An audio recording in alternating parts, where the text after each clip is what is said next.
I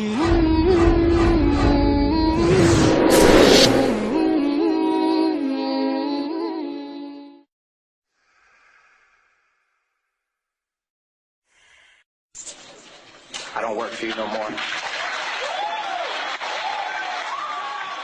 That was John Michael Turner stripping his medals and ribbons from his chest and throwing them into the audience to the applause of attendees at Winter Soldier. Turner then went on to describe some of his time in Iraq. On April 18th, 2006, I had my first confirmed kill. This man was innocent. I don't know his name. I called him the Fat Man. He was walking back to his house, and I shot him in front of his friend and his father. The first round didn't kill him after I hit him up here in his neck area.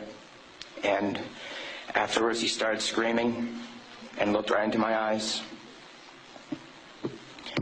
So I looked at my friend who I was on post with, and I said, well, I can't let that happen. So I took another shot and took him out. He was then carried away by the rest of his family. It took 7 people to carry his body away. We were all congratulated after we had our first kills, and that happened to have been mine. My company commander personally congratulated me, as he did everyone else in our company. This is the same individual who had stated that whoever gets their first kill by stabbing them to death will get a 4-day pass when we return from Iraq.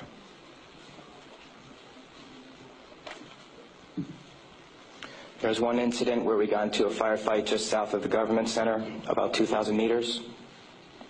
We had no idea where the fire was coming from, and the way our rules of engagement were, pinpoint where the fire is coming from and throw a rocket at it.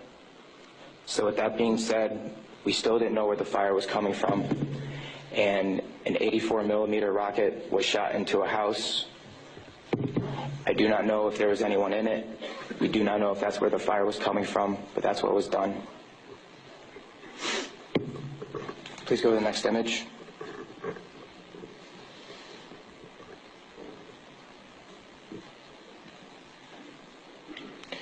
This man right here was my 3rd confirmed kill.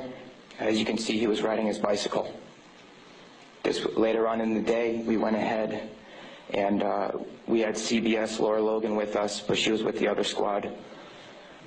And so she wasn't with us, so myself and 2 other people went ahead and took out some individuals because we were excited about the firefight we had just gotten into, and we didn't have a cameraman or woman with us. With that being said, anytime we did have embedded reporters with us, our actions would change drastically. We never acted the same. We were always on key with everything, did everything by the books. The man on the bike for about 10 minutes until we realized that we needed to leave where we were, and his body was dragged about 10 feet to the right of him, and his bicycle was thrown on top of him. Another thing that we used to do a lot was recon by fire, where we would go ahead and try to start a firefight if we felt threatened in any way, shape, or form. There's one particular incident where we were working with the Iraqi Army and the Iraqi Special Forces in downtown Ramadi, and with our squad and the Iraqi Army, there's also lieutenant colonels, majors, first sergeants, and sergeant majors. Sergeants major. With that being said, the Iraqi Army would go into the house, kick in the doors, and then go ahead and shoot.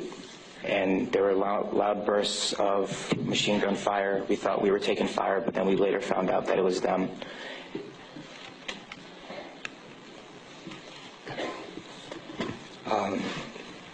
House raids. Because we were a grunt battalion, we were responsible for going on several patrols.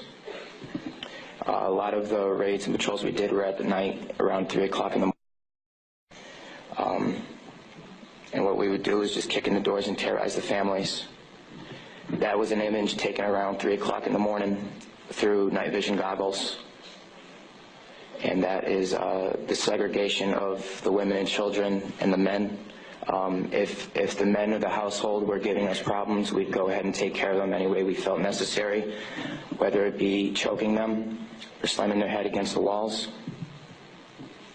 If you go back to that one picture, that was one man that wasn't taken, that was taken care of in a very bad way.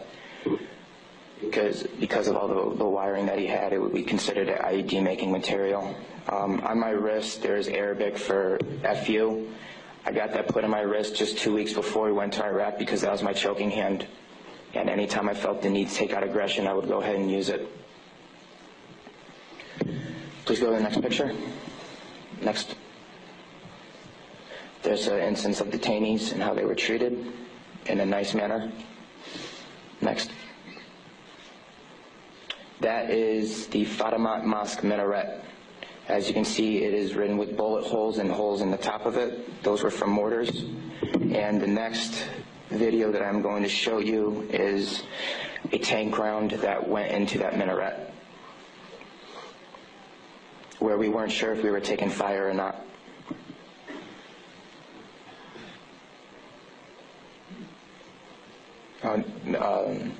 I'll talk about this one. This is after one of the guys in weapons company had gotten shot. This is a way that we would take out our aggression. For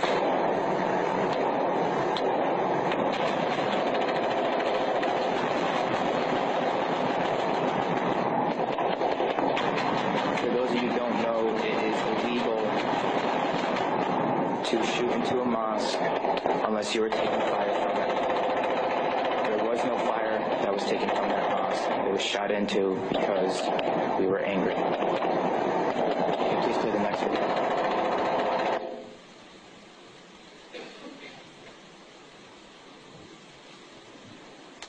We are on ice cream, trying to suppress the blue and white minaret named Fatima Zahra. Go ahead and take another tape around that building over there. That's that mosque door. Another round, Kilo 2. Oh! Yes! Next image.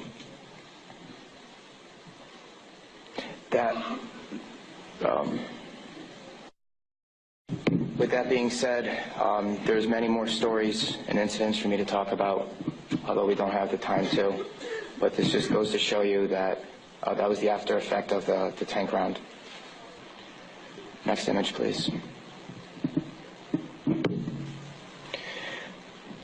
The reason I am doing this today is not only for myself and for the rest of society to hear, but it's for all those who can't be here to talk about the things that we went through, talk about the things that we did. Next image.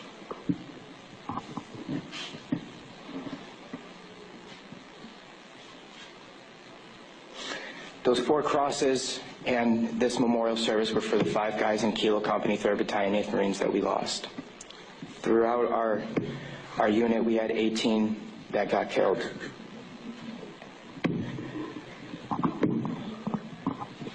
With that being said, that is my testimony.